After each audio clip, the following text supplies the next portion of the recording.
All right, Dr. Carolyn Stone, I am so excited to have you here today. Finally, we get you on the show.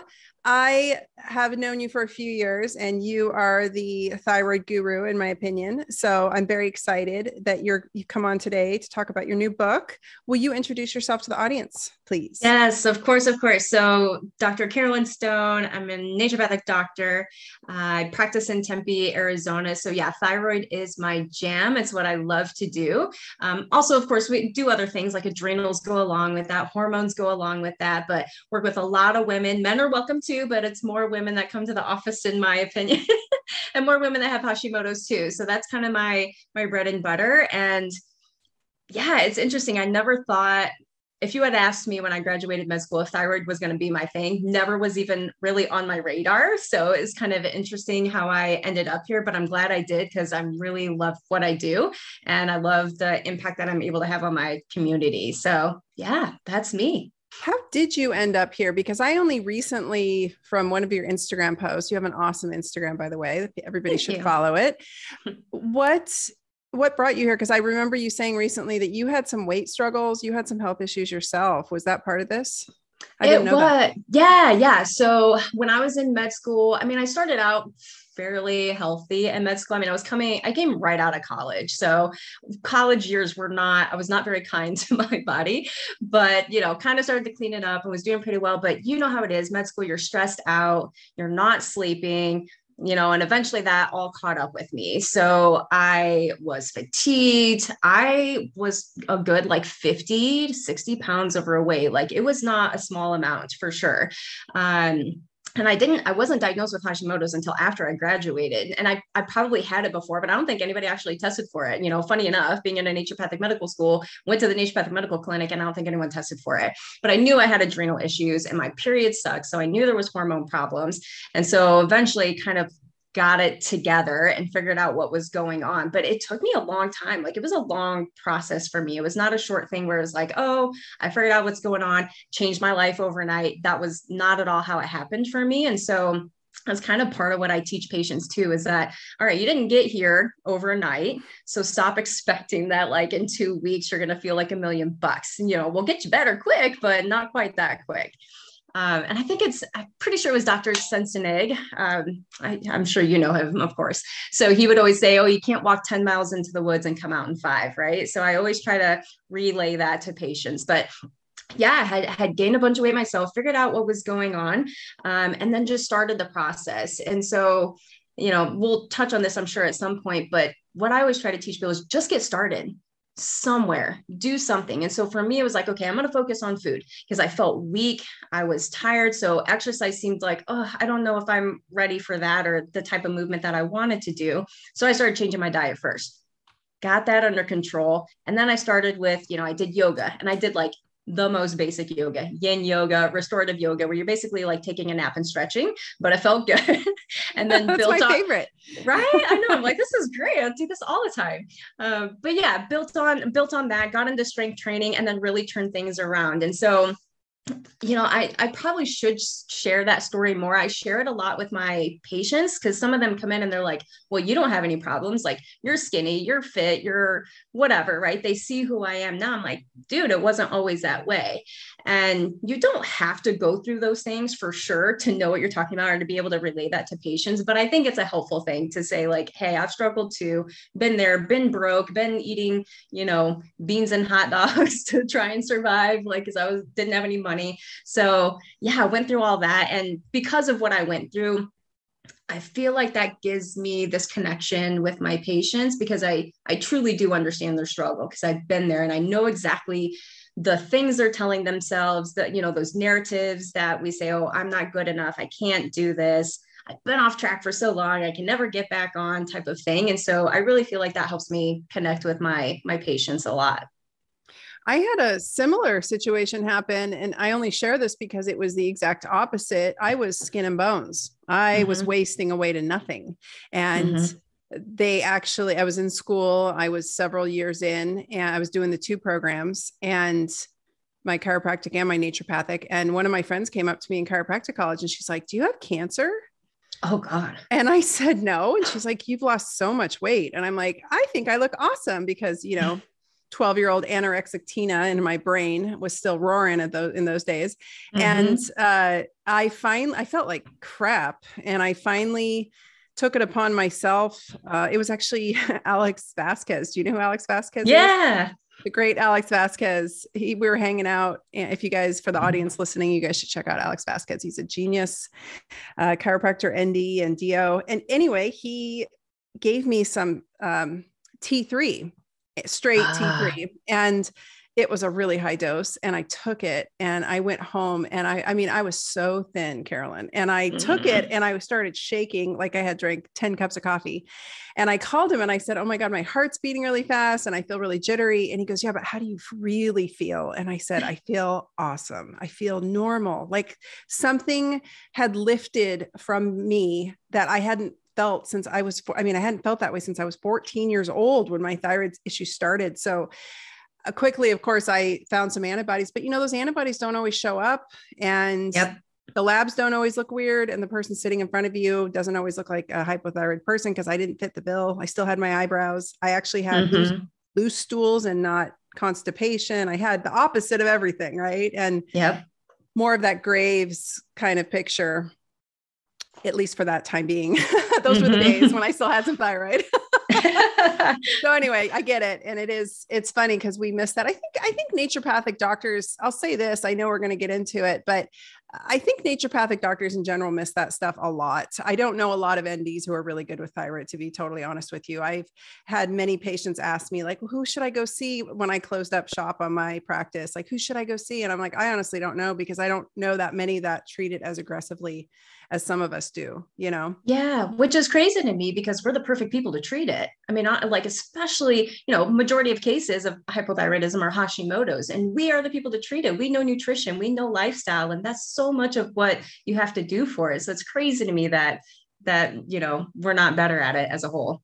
I think doctors in general, and maybe this is a comment for another day, but doctors in general shy away from prescribing thyroid hormone outside of, T4 therapy. And because in Oregon, MDs, medical doctors, can lose their license for prescribing desiccated thyroid. They have lost their license for prescribing desiccated thyroid. We're fine as NDs, even if we don't have labs to justify it, as long as we have clinical justification of symptomology and we follow up with labs to track, we're good. But it's a really dicey land. Have you ever had a pharmacist come at you for prescribing to Never. like an elderly patient or prescribing desiccated? I have. It's a trip. Anyway, so I say this for the audience listening, it's not so easy to find somebody who's good at it.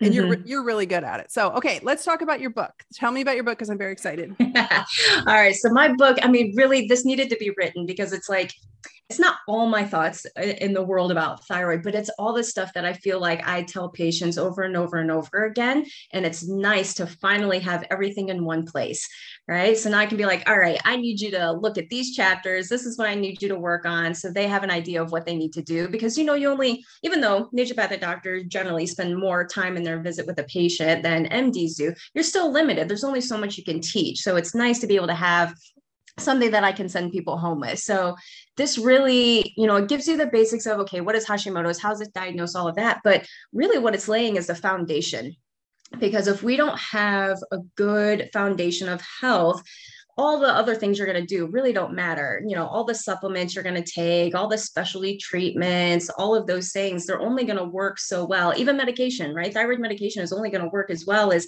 that foundation. And so that's what my book really goes through is, the sleep, your gut health, how you need to exercise, adrenals and sex hormones. Had to put that in there because that's such a big part of what I see. I almost always see those three things together, especially by the time people get to me, because they're usually a hot mess by the time they get to me. So that's really what my book lays out. And the first chapter, which I've kind of been talking about a little bit on Instagram, is just the mindset. That's such an important piece of it. Because if you can get your mind in the right space to make these changes, it just falls into place and it gets so easy. And it's like second nature. It's like brushing your teeth in the morning, where it's just part of your day. So that's really like such an important piece there. So yeah. Yeah. So mindset, let's talk about that, because one of the cardinal symptoms for me when my thyroid is dumping out is brain fog, lack of ambition, and depression, untouchable depression, like depression so dark that it gets bad sometimes. And I never knew through the years of, and my audience knows this, I was put through the ringer on, all the antidepressants when I was younger. And the thyroid hormone has been the most effective helper for me in that aspect, in that regard. Let's talk about how somebody who's in that place, right? It's like you're digging up just to like peek out of the hole. You're just trying to peek out the hole and see some daylight there. What can people take home from this? Like, what's the big take homes here? Because I think that people are like, well, I feel so shitty and I'm so depressed. And how is this ever going to clear up? The clouds are never going to part kind of attitude. Yeah. And I remember being in that space where it's like, oh, like, is this ever going to get better? And that's where I talk to people a lot about, well, one, okay, of course, like managing their medications. A lot of people come in on medication and they are not optimized. So getting them optimized on their medication, that's like step one, because that's quick results. Like usually within 2 weeks, I check in on them and they're like, oh, like the lights are on. Okay. So I'm trying to get their lights on first. So once we've got the medication piece squared away, and not everybody's on medication, but the majority of them are when they come in. So getting that piece squared away, but then it's about doing the daily habits, like small changes. So once we've got a little bit of the lights on, I'm like, okay, let's start with the basics. Like I want you to do, I never give more than 3 things. Like I need you to, get sunlight first thing in the morning. I need you to walk every day. And I need you to meditate for 5 minutes. Like try to make it super simple. And even I'll still get some resistance and kickback on some of that, surprisingly. But, that's where, and I think we'll get to this too, but people tend to overcomplicate it where they want to do all the things at one time. And I'm like, like just start with something simple, build a habit for, 21 days, 30 days, whatever it is, build a habit. And then you're going to start to feel the fog lift, right? But this is also oftentimes in the beginning, I find, aside from optimizing their medication, is also figuring out what else we have going on. Do they need hormone replacement therapy? Do they need adrenal support? And that's going to also help turn the lights on so that they can have forward movement. And so I always talk to them about, okay, we might start you on a lot of stuff at first, but the goal is just to kind of wake you up, right? Get things moving in the right direction, get you from point A to point B. But I don't expect you to have to be on those things forever, for the most part, right? There's certain cases where, it makes sense long-term, but really I'm just trying to kickstart things. So getting connected with somebody who knows how to jumpstart the system, so to speak, can be really helpful, because otherwise it's hard to make those changes, right? If you're trying to make the changes first and then treat everything and waiting on supplements and all those kinds of things, it just, in my opinion, or at least in my experience, it just doesn't seem to work as well. So I always tell them it's a lot of stuff at first, as far as like what you might be taking supplement wise, but the actions is the daily actions and those habits that we're trying to build that will be the long-term solution. That's so key. And I'm so happy to hear you say that, because that's exactly what I did. Most of my patients were in pain. They came in for pain. And so and thyroid and pain are very intimately related, as you know. I couldn't get them over the hill without some hormone. Like I had to prescribe something. And my biggest argument with most holistic functional medicine and naturopathic doctors is, oh, we're going to support, and people online, they want to balance their hormones naturally, quote unquote. And I'm like, sometimes you need some hormones. Straight up. Especially if you're over 40 and you're female, you probably need some thyroid hormone to some degree. That doesn't mean we need to crank you out and give you the thyroid of a 25-year-old, but we definitely need to, as like you said, jumpstart them so that they actually have the energy to move, because that thyroid deficiency is causing their metabolism to be so sluggish, and cellularly things are not moving. Metabolically, turnover is not happening. The pain persists, the fog, the brain fog, the like myxedema in the tissues, which makes everything hurt and swell, and they just feel like they're moving through molasses, which I know all too well. I mean, one of my first symptoms is spinal pain, and my spine just locks on me like somebody glued it together, and then I can't do anything. And so then I'm flat on my back going, what the heck's wrong with me? And then 2 weeks later into it, I'm like, I'm so depressed. Yep. And then a few days or weeks later, I'm like, oh, I just need to up my thyroid hormone. And mysteriously migraines, I've seen thyroid and migraine, huge connection there. Just that's a whole other combo. But my point is for anyone listening, argue for the hormones, get something on board. But to Dr. Stone's warning, you will bonk in 3 months if you don't do all the other things. So yes. let's talk about that. Yeah. Yeah. So yeah, you have to do, yeah. So you have to do all the other things. So the nice thing about medication, again, jumpstart you, get you in the right mind space, in the right place where you can start to make those changes, but you got to do all the rest of the work, right? You have to make sure that you're sleeping. Such a huge thing. And for some people, getting too much sleep is also problematic. And I just did a post on this the other day where too little and too much sleep actually affects your thyroid function. So you got to find that sweet spot. So if they're in a hyperthyroid state, usually, which can happen, especially early Hashimoto's, I see a lot of hyperthyroid fluctuations. They're not getting enough sleep. And then my hypothyroid people are like just dragging through the day, but medication can help with that. We get them good sleep. Stress, like managing their stress, that's big.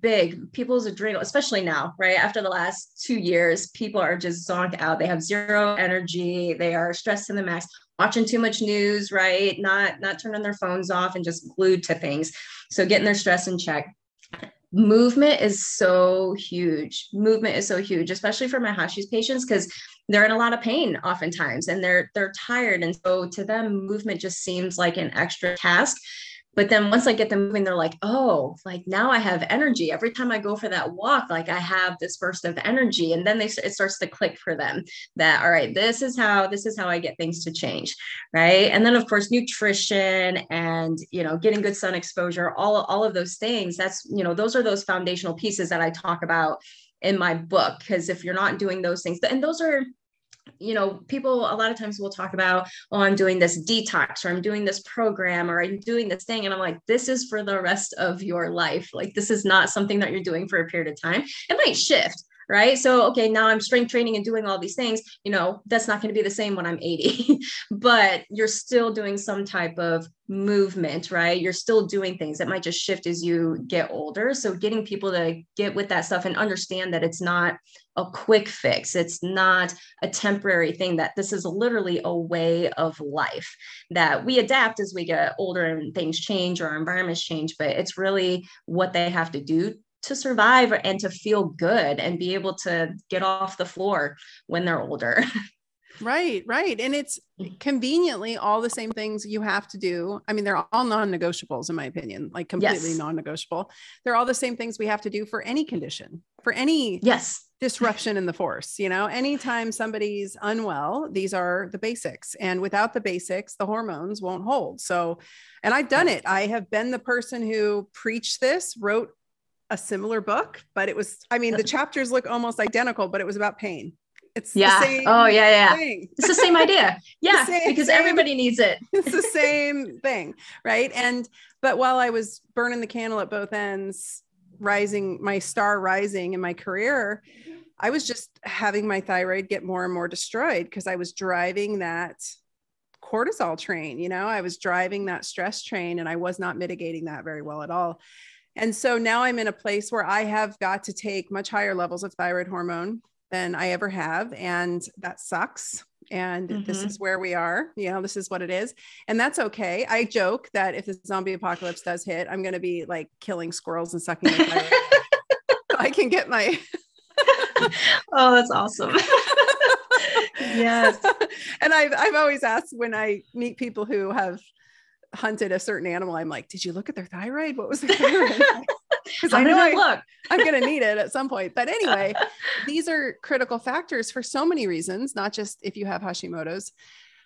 And it's non-negotiable. These are, basics. These are like the basic laws of living, in my opinion, to obtain optimal health, to survive Rona. My audience knows this. They've heard all of this. So I'm really glad to hear you say those same things. I'm hoping the audience is starting to hear the rhythm of no matter what mystery we're trying to unravel, it all comes down to sunlight and walking and strength training and sleeping and stress mitigation and proper nutrition. And, let's talk about seasonal changes. I know you're in Arizona, so I don't know if you've seen as much of this. I saw seasonal changes impact patients' thyroid needs significantly here in the Pacific Northwest as we shifted. Do you see that there?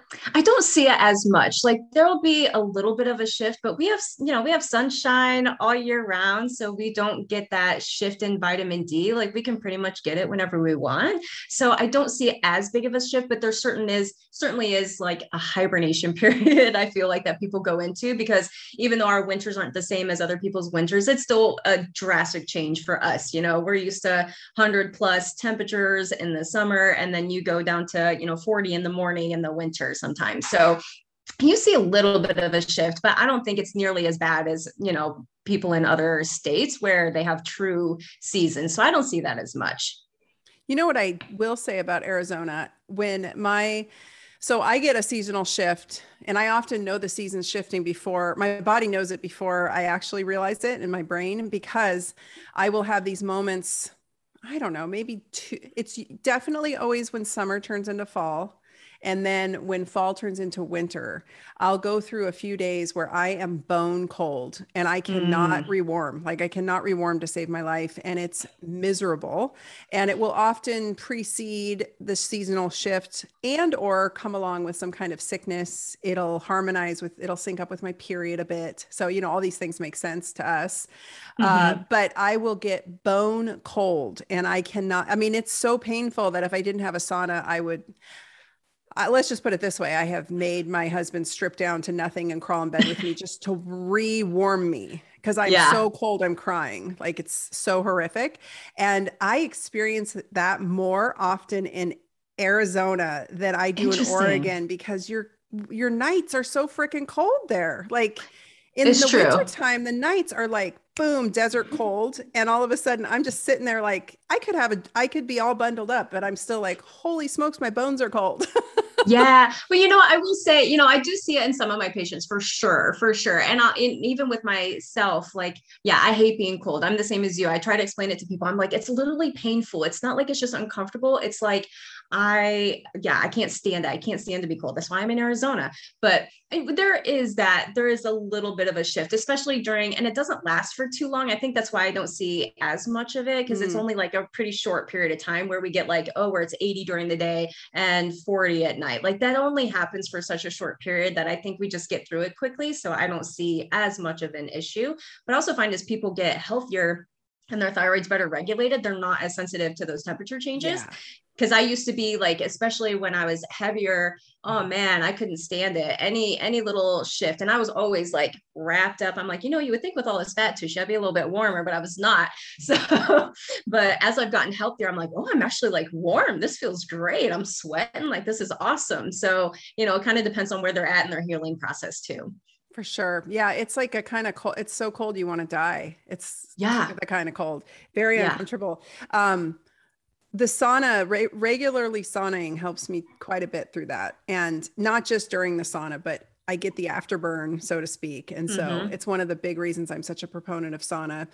Can we talk about sauna and thyroid a little bit? Are you versed in that? I feel like that's been such a huge helper for me to keep my thyroid regulated throughout the winter time. Yeah. And actually I had that higher dose sauna blanket, which I just love because it's super convenient. You don't have to have this big old thing. And so I've been loving it.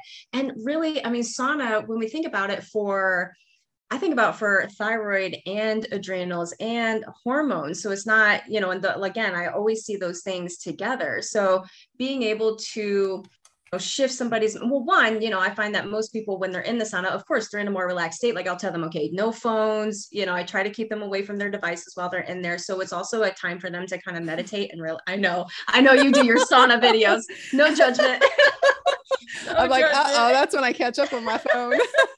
I know, but that's okay. You can do your own thing, or teach your own. But yeah, I try to keep them off there because it's another opportunity for them to just relax, and especially if they have adrenal issues, to stay away from that stuff. So it's a good meditative time for them, right? But then, obviously the heat is very, very healing, right? The heat that you're getting from it, working on the metabolism, getting them sweating. So, a lot of people who have thyroid issues have environmental exposures that they're dealing with too. So I need them to sweat, right? And so you can get that from exercise, but the sauna is a great, easy way to do that, especially in the beginning where they're not doing as much movement, or they're not to that place where they're have a really good exercise regimen. So getting all those toxins out. And, a lot of them are dealing with, we talked about pain. So it really, really helps the muscles kind of calm down. Their pain reduces, their mood is better. I mean, overall, they seem more vital when they're using a sauna regular. I see it in their face. I see it in their eyes. I see it in their skin. And it's such a nice passive thing to do, right? Where they don't feel like they have to, when you're going, and obviously I want them all to work out, but going to a gym and working out, getting with the trainer, all that, this is something that they can just sit at home and do for, however long, 10, 20 minutes. And it's such a great boost to their immune system, which we know is important for thyroid, and a great boost to their metabolism and their energy. So I love it. I love it. Not everyone has access to it. So, it'd be great if everyone did, but if they have access to it, I'm always pushing for them to do it. Yeah, I'm a big fan. My quick fix to get out of a hypothyroid funk when I'm in the low thyroid state is to go cook the crap out of myself. Like that is 100% my fix every time. I just cook myself until my lights come back on. I up my thyroid hormone, which I don't suggest people do unless they talk to their physician, but get with someone who's cool with that, because sometimes people need a little extra and sometimes they need a little less. And you got to find a doc who's going to be cool working with you on that and be okay, not freak out. And two, go cook the crap out of yourself, whether it's through exercise and extreme sweating or sauna and sweating or a hot bath and sweating or going out in an Arizona summer and sweating. But like getting hot is such a wonderful reprieve from that low thyroid, like myxedema. And for the audience listening, can you describe myxedema? Because I keep referring to it. And yeah, of course. Yeah, because people, I mean, I don't know if I've even really talked about it a lot on my page. We just don't talk about it a lot, So like you described, it's like, it's kind of a general condition associated with hypothyroidism, where you've got the mental dullness, the sensitivity to cold, but you get like this, it's almost like a waxy, puffy type, like you can feel it in the tissues. Like when somebody comes in, like I know as soon as I get my hands on them and it's just like spongy, right? It's just this feeling that you get, and you can see it in their tongue. You can see it like in their nose, even like if you take befores and after of people, you can just see it in their nose. So, and of course, myxedema can get really bad to the point of like myxedema coma, but like rarely am I seeing anything like that. Rarely does it get to that point. But yeah, it's just like this sluggish, spongy state of thyroid. Yeah. It's a proteinaceous swelling. So most people think of swelling with fluid, water, extracellular water, but myxedema is proteinaceous. So it's like, it's got substance, it's like having jelly between your cells and in your cells. And that's a great description. Jelly. Yep. I've seen it. What I just clinically, I'm sharing this with you and the audience. When I see low back pain that is fairly recalcitrant to therapy, meaning good therapy, like a chiropractor, massage, some acupuncture, some prolo, and they're just not swinging around. And especially if they're hard to adjust. Like I'm someone who's really easy to adjust, but when my thyroid goes low, I become very, very difficult to adjust and my spine won't cavitate. It won't let go. Even with a really skilled big chiro, I'm still like, ooh, like a stiff board. That's myxedema, and it swells around the spine and it swells around the nerves. And so people will start getting radicular pain and dermatomal, all kinds of issues. And most doctors miss this. Most doctors have no idea what they're seeing. And I found it clinically to be so related to thyroid, and I'll ramp their thyroid hormone up for 2-3 weeks, have them come back, and voila, symptoms resolved. And we now have a clear clinical picture that I actually can deal with versus a shit show. Yeah. And that's a good chunk of people that come to me. Like a lot of people that are coming to me, they're coming from the conventional system where they're told, oh, your thyroid levels are normal. There's nothing else we can do for you. Well, one, they're not normal. You only ran TSH. So let's look at the full picture here. Let's see what your T3 and T4 are doing. But clearly, like, stop just looking at the numbers. You have to look at the person in front of you. Like, and numbers are helpful, but it's just one piece. And so, you mentioned earlier, like, okay, being able to bump up your thyroid dose when you need it. Like oftentimes I'm like, here, like, I'll just prescribe you a 15 milligram tablet. And if you, in addition to your normal dose, and then you can use this when you start to see these symptoms coming on. So I try to teach my patients how to do that. Right. But also, okay, watch out for these things. If the dose is too high, like we want to make sure that we're safe, but literally it's like within, like you said, 2-3 weeks, it doesn't take long at all. And it's like, like I can breathe, I can move. It's like all the basic things. And it's so simple that it's stupid that people don't get the help that they need when it's really such a simple thing. It's frustrating. It's infuriating. Truly. I mean, I think about all the elderly folks sitting in old folks' homes with dementia that's really a B12 deficiency and a hypothyroid state. And if, for 10 cents a pill of some desiccated thyroid and some B12 shots, which are pretty cheap too, these people wouldn't be suffering with dementia. And they wouldn't. I watched my grandmother. It was infuriating to watch it happen because I had no control over it because I was still in school. But I knew a lot about thyroid. It was, ironically, before I got my own treated effectively, I knew a lot about thyroid. And just to see her cognitive decline and to see that her hypothyroid state persist and get worse and worse and worse. And for the audience listening, you can see this on people. Look at Winston Churchill, look at Carrie Fisher, look at who else? What's his name? Bill Clinton's dude, the vice president. What's his name? Tennessee. Al Gore. Yes.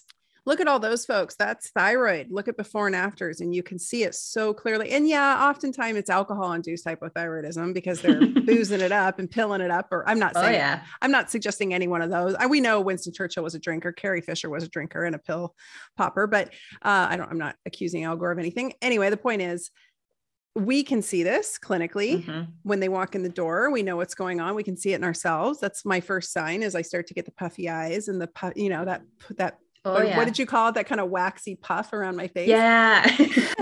And I think that we are doing humans such a massive disservice. I think we have such an epidemic of hypothyroidism, particularly in women over 40. So the group that loves to tear into you and I on Instagram, who are emotionally uncentered.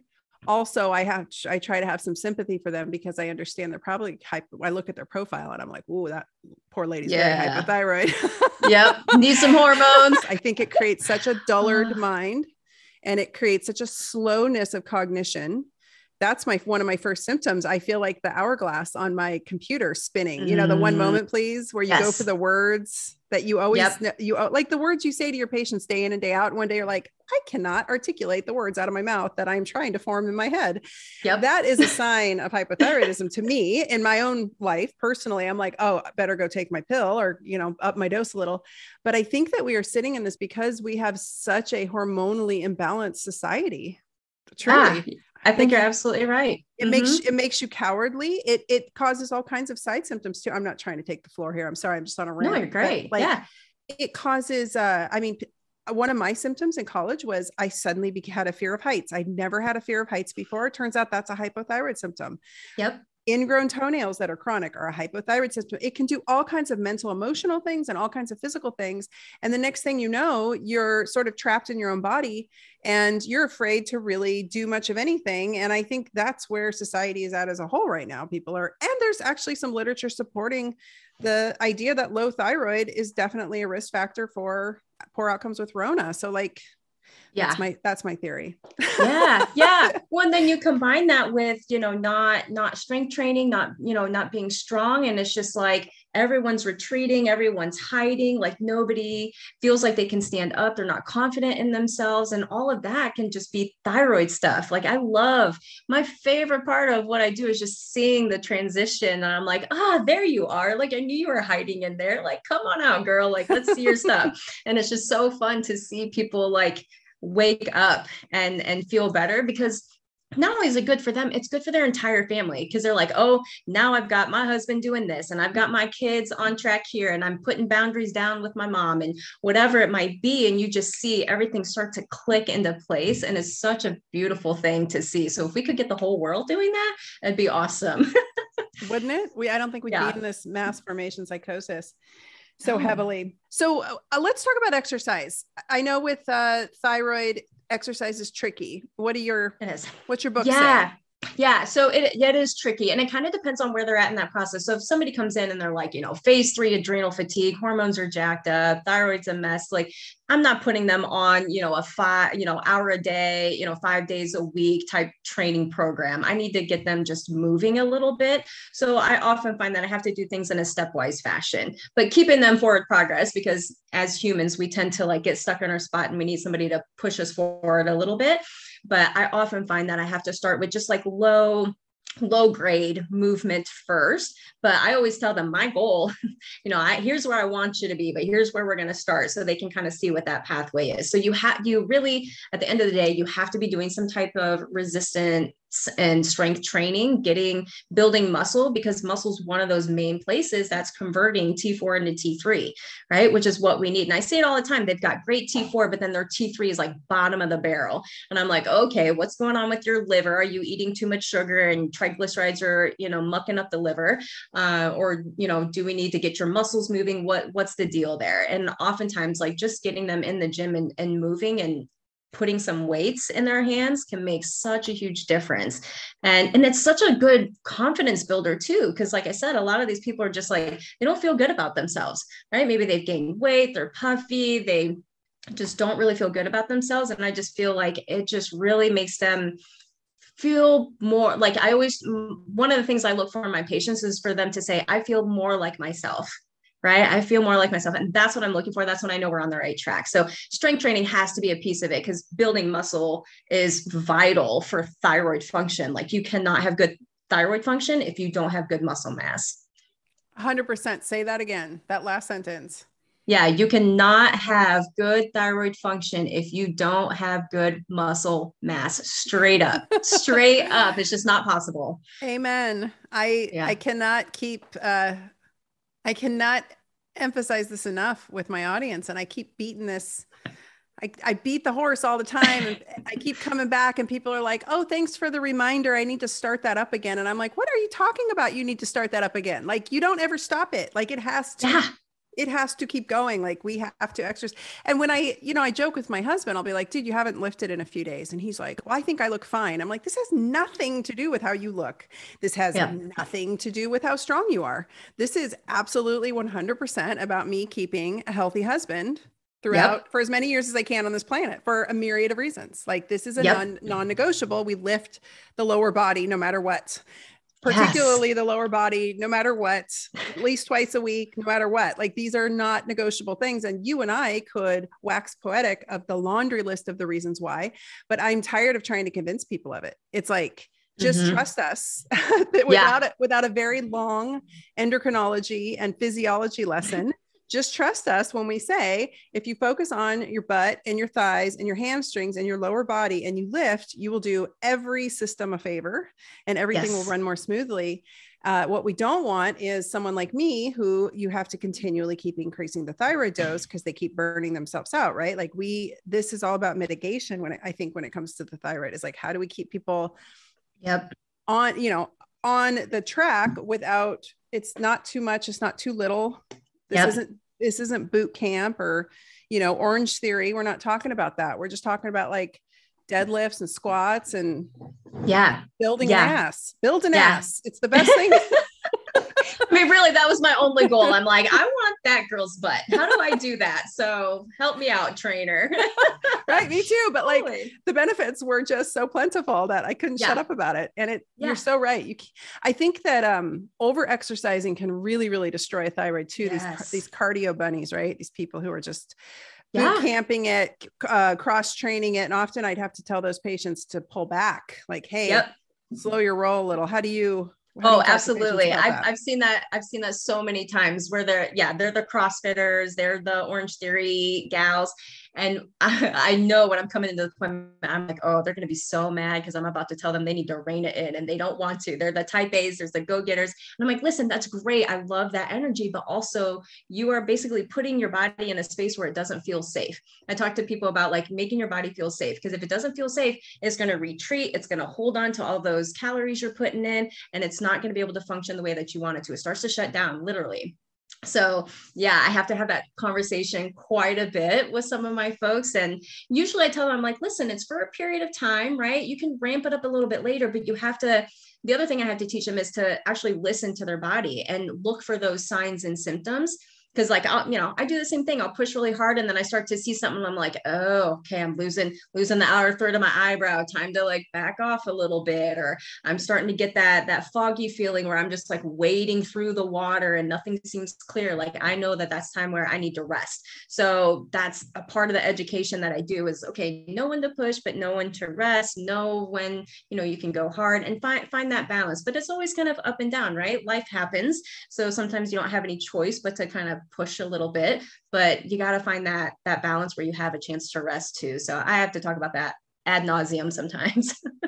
It's key. It's key. I was telling you off camera that I stayed up too late last night working on my new website, and I woke up and like, here's the puff, like it's subtle, and my husband doesn't even acknowledge it or recognize it, but I see it. And that, like you said, with the eyebrow, the outer third, that's a classic thyroid symptom for the audience listening. It's like when these little things, these are little small warning signs that like something is awry in the environment, and to just really take a moment to pause and center yourself and go back to just implementing the basics, which I think is really a wonderful, people often will say, all these things are too hard, Dr. Stone, it's too much, right?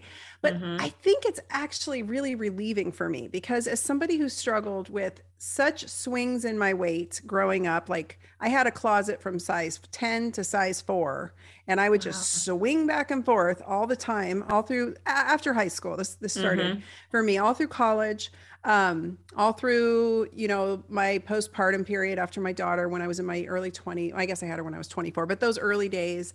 And then now I just know I can pause and go back. I mean, I look at your table of contents on your book and it's like bing, bing, bing, bing.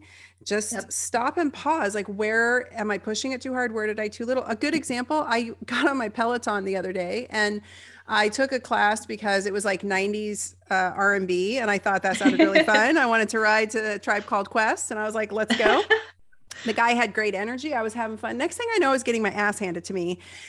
And it was brutal. And I had to completely adjust the workout. I couldn't keep up. I was like, it was too much in too many ways. And the next 2 days, I was in so much pain, my hips, my spine, like everything. There was too much standing and climbing the hill. I mean, it's just too much of everything.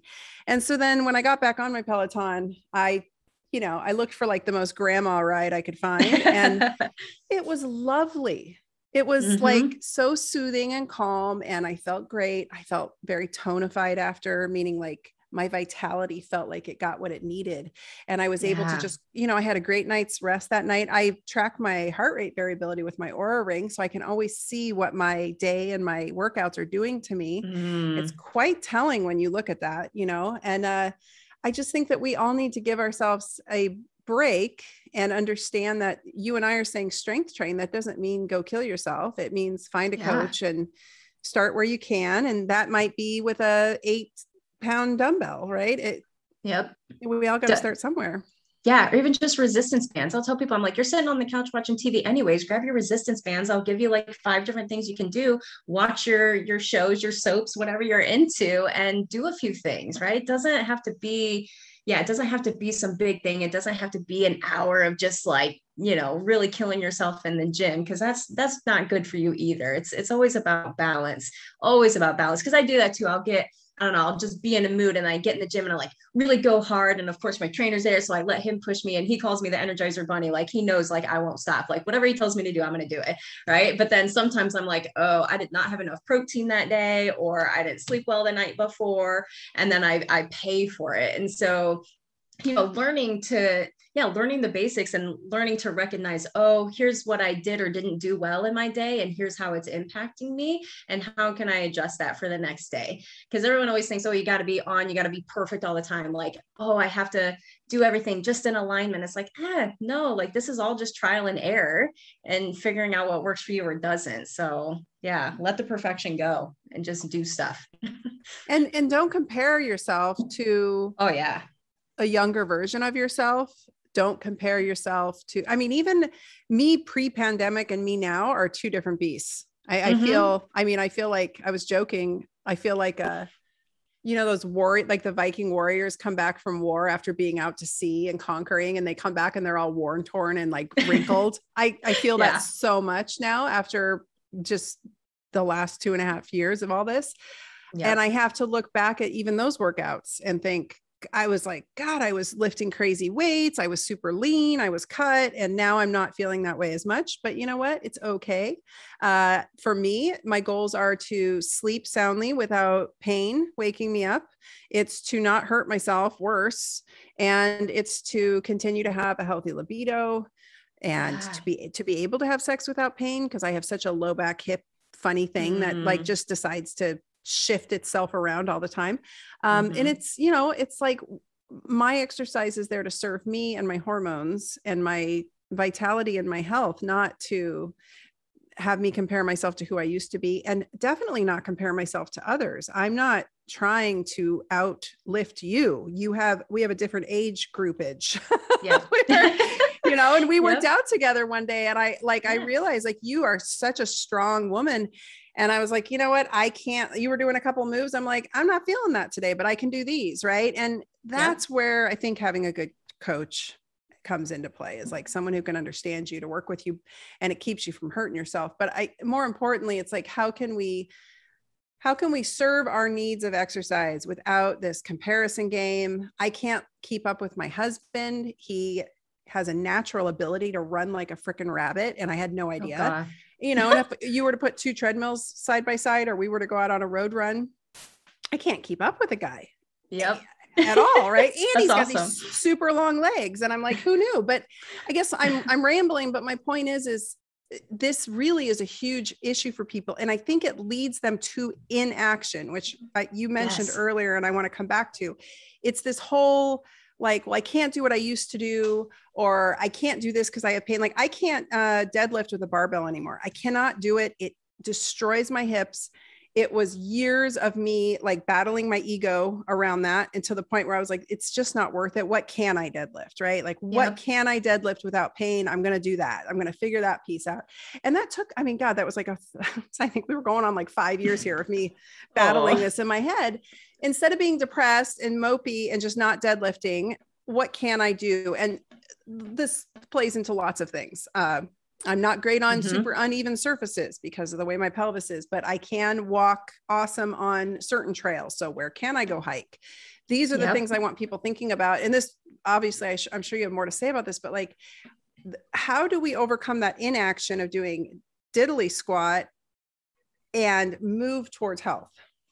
Yeah. So much of it is just not overthinking it, like realizing what your limitations are and not overthinking it so much. Like, so I used to be a runner. I loved running. Like I would just pick up and I would go run 5 miles, no problem. Like it was no big deal. I cannot do that anymore. I have old soccer injuries in my knees, and I probably need some prolotherapy, but I haven't done it yet, whatever. So I know that I'm not running on a treadmill. It's just not happening. So fine. I do the rowing machine. That works just as well. And I still get, my heart rate up, and it's great. So, I mentioned like people get so caught up in, there's always this interesting approach to like, I think about, New Year's resolutions, like, oh, I have to start on this day and I have to start on this Monday, and here's my plan. And they try to plan everything out to like the point of insanity. And I'm like, just pick one thing and do that consistently for a period of time. So, people just really overlook it or overthink it. And then they overlook the importance of small things. And I think the other thing too, that I see folks do is their goals, is looking at what their goals are. So like a lot of times with exercise, people are like, oh, I want to look like another person, or I want to be this certain weight. And I'm like, okay, no weight goals. I don't want to hear about your weight goals. I want to hear about what you want to do. What do you want your life to look like? What do you want to be able to do? Right. And that's when people start talking about, well, I want to be able to get on the floor and play with my kid and be able to get back up. I want to be able to, take my dog for a walk 3 times a day and not be in pain. Right. So I try to have them come up with goals that are non-weight related, because then that gives them a different perspective on what their exercise is actually for. Right. It's not just for vanity. That piece is great, right? Having a good butt is great, but what are we really doing this for? So sometimes just reframing what the goal is for them is enough to kind of push them in the right direction. But I always tell folks, I'm like, stop planning it and just start doing it, because you're just thinking about it too much. And we can talk ourselves in and out of so many different things. And you get those voices in your head, like you mentioned, like, oh, I'm not good enough, or I don't deserve this. Like I get that with a lot of women, like I don't deserve to have time to myself. I need to dedicate my life to my kids and my husband. I'm like, whoa, whoa, whoa. Like none of those things are happening unless you are here. And so I need you to stay alive and I need you to stay healthy if you want to take care of all these people. So that whole idea of like, you can't give from, an empty source. Like you have to fill yourself up, and trying to teach mamas that is probably one of the hardest things I do, because they just don't know how to put themselves first so much of the time. Oh, it's so true. And especially new moms, they're the ones hit hardest by hypothyroidism often out of nowhere. And that was when mine first creeped up, was after I had my baby, and who's almost 22 now, but I spent almost a decade very hypothyroid, not recognizing myself. Even now, looking back in pictures, I'm like, oh geez, I can't believe nobody called that. I can't believe I was surrounded by naturopaths and nobody, including my mentor, Rick, said a thing like, hey, you don't look right. Something's wrong, but you're right. You certainly can't help. You can't help a damn person if you can't help yourself. So I heard something great I wanted to share. I was listening to an audiobook by James Arthur Ray, and he said, if you can't figure out what you do want, why don't you have the person describe clearly what they absolutely do not want? And then figure out what the opposite of that is and go for that. Right. So I do not want to break a hip. I do not want, now we don't want to focus on these things because of the, power of suggestion. Yep. But, and the law of attraction, but I definitely do not want to have a hormonal imbalance that impedes me from having good intimacy with my husband. I do not want to break a hip. I do not want to be crippled. These are real fears I have, to be honest. And then I have to rephrase. So what do I want is the opposite of that. And then what actions do I need to take to ensure that we do the opposite of that? Right. Yeah, I love that approach. That's great. Yeah. I thought that was really helpful. I heard that the other day and I was like, I really like that for people who are stuck in that inactive, because, and the reason we're talking about this, you guys, is because being hypothyroid really, really doubles down your psyche on this inactive state. It's very weird. And it's hard to describe, but for those of you listening who are like, oh my God, they're talking about me.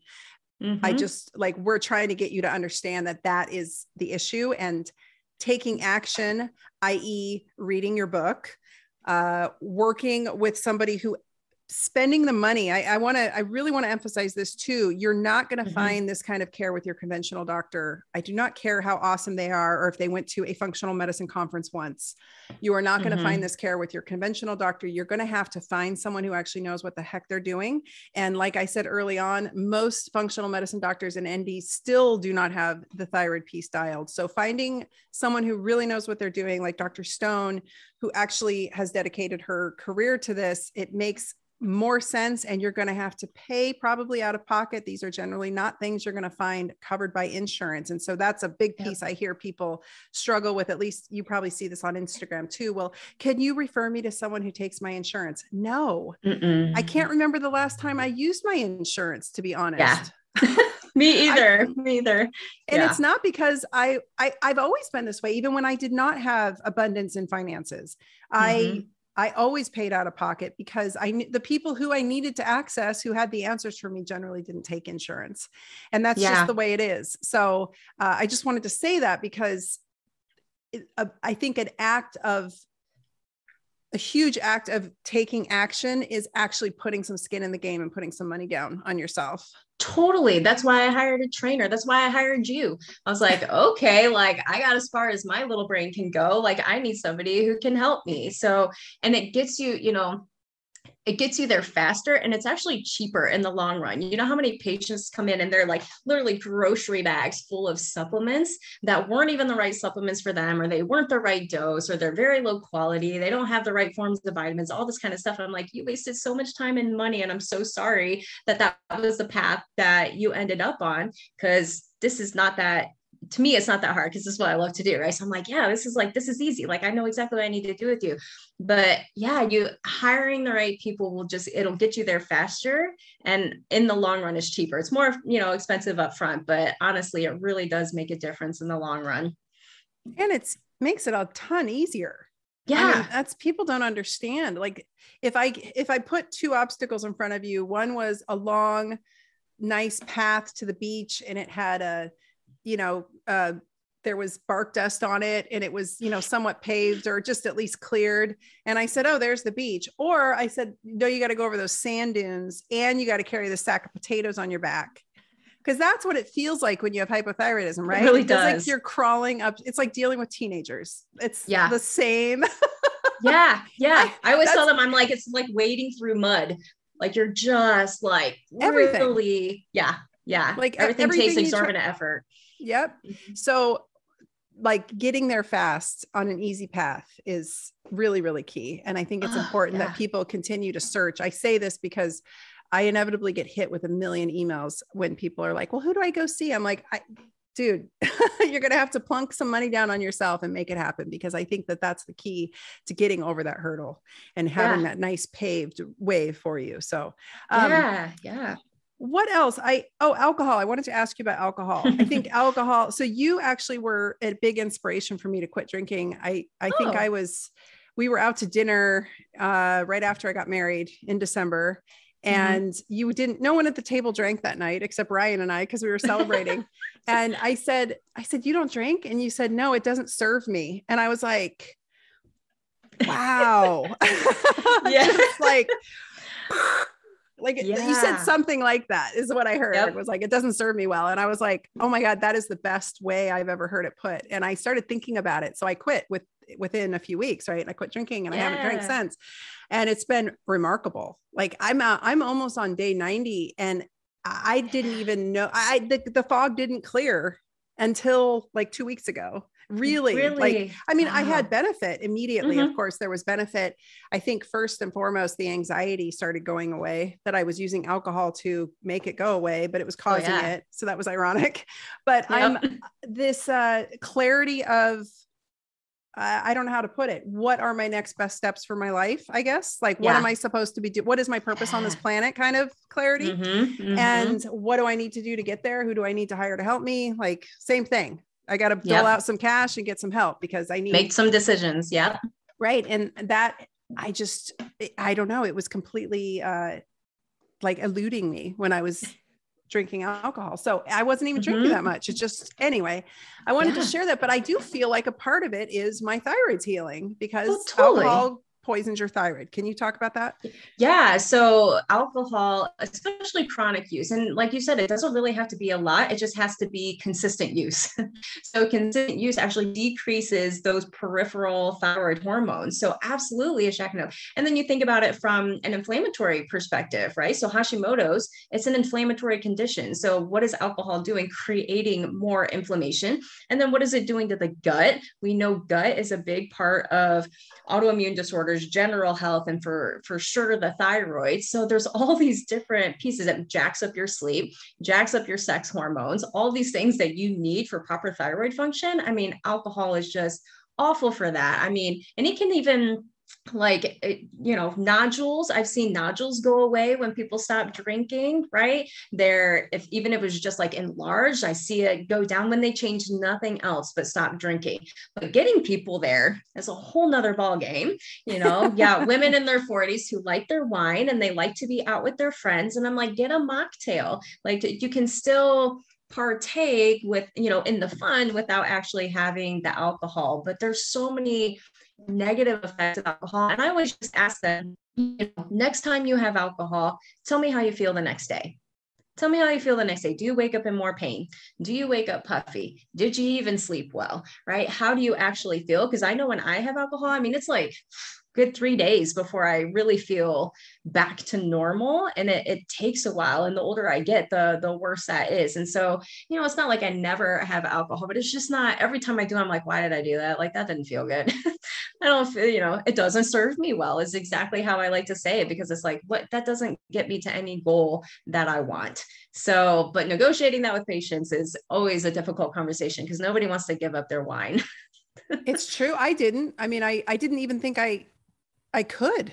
I don't know how else to put it. The world was so fucked. I was like, I'm drinking. Yeah, screw this. I'm going out with wine. not that I couldn't stop, not like an alcoholic standpoint, but like I can't deal with what is happening in the world and be sober, right? Like that was kind of my thinking. And it wasn't that I like to get drunk. It was just, you're right, the consistency. I was consistently poisoning my thyroid.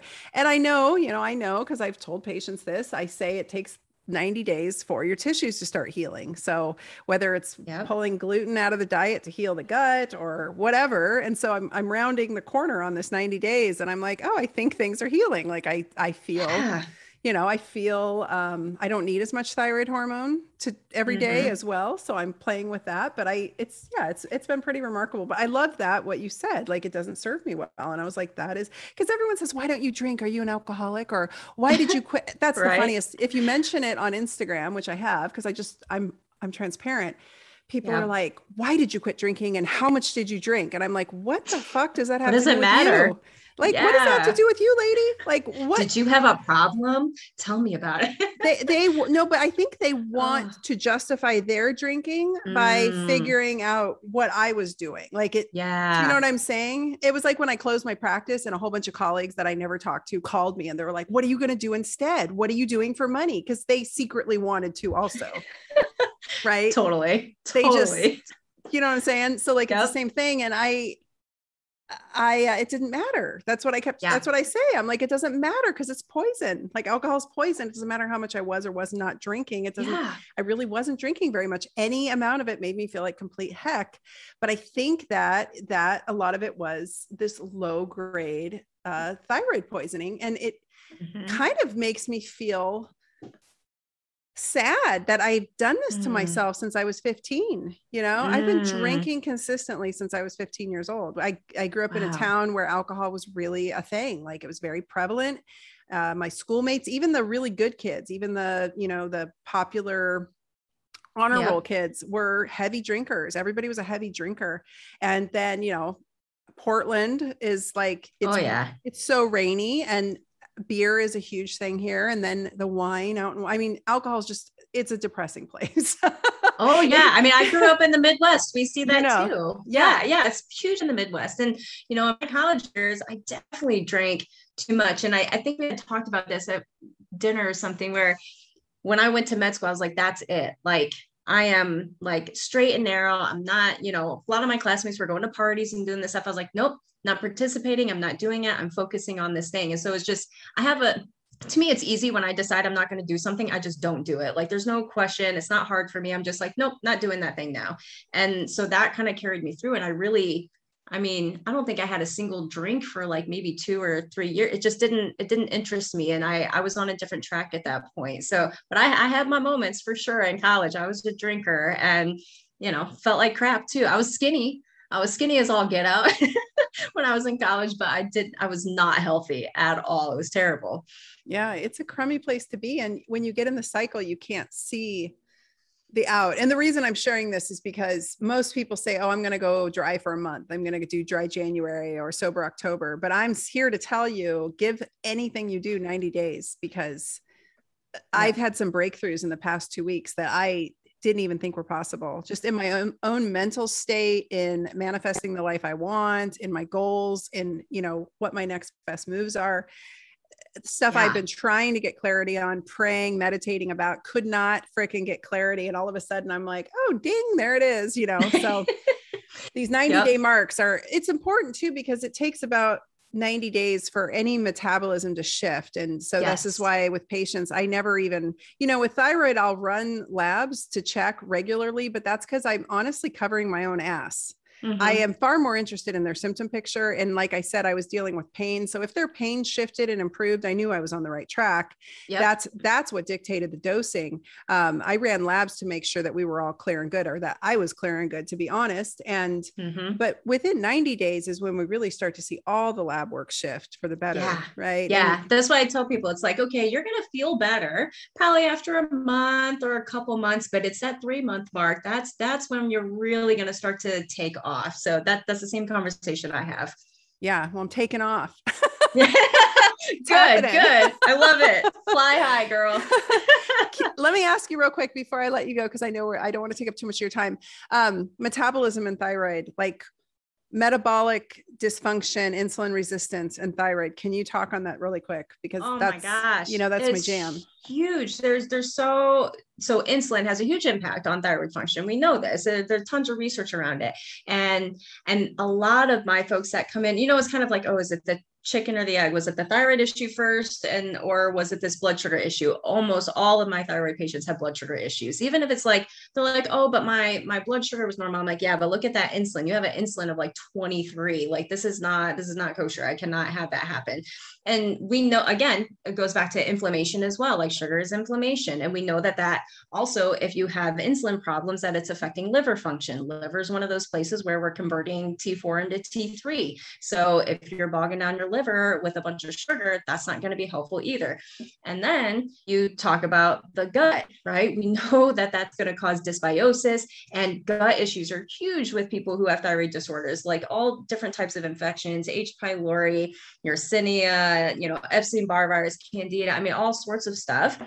And sugar is just a driver for that. So you have to get every single one of these patients I'm running an insulin on. And it drives me bonkers that they're, they'll come in and they're like, oh, I had labs done. And I'm like, yeah, they did like a CBC, a CMP, and a lipid panel. This is telling me nothing. Like, I need more detailed information. But blood sugar issues, blood sugar dysregulation is a huge issue with thyroid. So I'm always watching out for that. And because it controls your metabolism, it controls the way that the thyroid functions, it controls thyroid hormone production, all of that. So got to get that under control.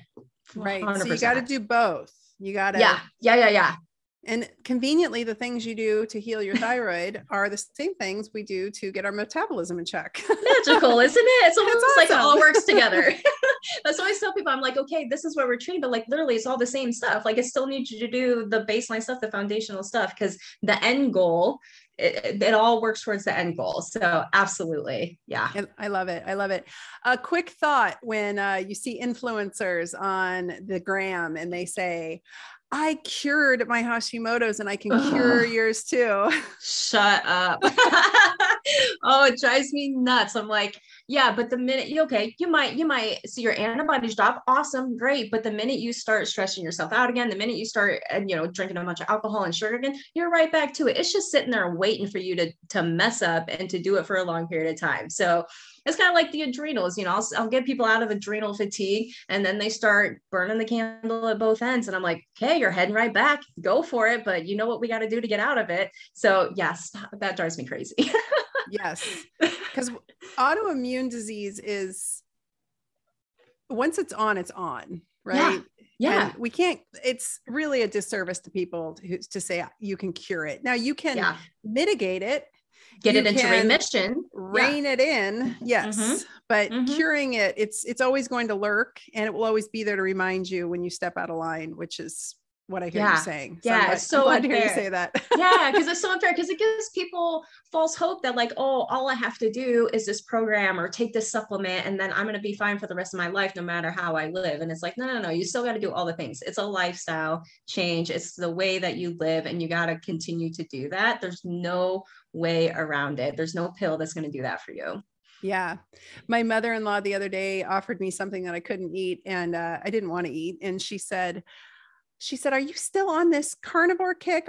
Are you and Ryan still doing this? And I said, what do you mean still? Like, we shifted to this more, well, I've always eaten this way for the most part. I had to move Ryan towards it, slowly. These are baby steps. With the significant others, you have to sort of gently suggest and educate. Oh yeah. He's on it. Like he's way into it because he's a smart dude. He loves learning. And if I can't convince him something you say does or something, someone else on the Instagram does, and he's like, did you know that you should check out, he's always telling me to check out your stuff. That's awesome. You should check out Carolyn's post today. It was really interesting about blah, blah, blah, blah. And he gets it. He reiterates it back. So, he's learning it, which is really good.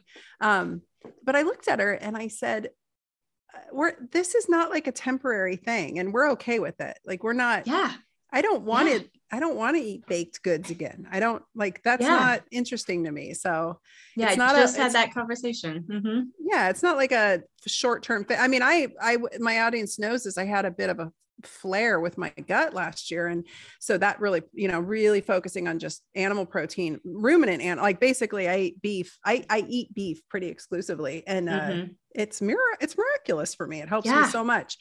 With the bloating and the distension and all, my skin is better. Everything is better. But, I'm not like, that's not something I'm going to just like shift out of. Yeah. Cause you're eating for a way that makes you feel good. I just had this conversation with a person earlier where she just naturally started moving towards an animal-based diet. She's like, red meat never causes me problems. Eggs never cause me problems, but her mom's trying to get her to be a vegan. And she's like, what do I tell her? I'm like, it's not her body. I was like, do you feel good? I feel great. Then screw what anybody else thinks. Like, this is the way you're eating to serve your body. It's not a diet. It's just it's a way of eating, right? That is serving you. That might look a little bit different for everybody, but it is not a diet. I'll tell you this is straight up as someone who was a vegetarian for a decade, and I hope I don't offend anyone with this. And I certainly don't offend. I don't mean to offend, and I'm not pointing a finger at any of my logical vegan listeners, but as someone who's got a larger audience on Instagram, and I know you deal with this too, I have never had a carnivore based diet person attack me with vitriol and tell me how stupid I was and what a horrible person I was, and completely demean me and demand that I answer them and demand that I change my way of doing anything. But it happens all the time with vegans. Yeah. All the time.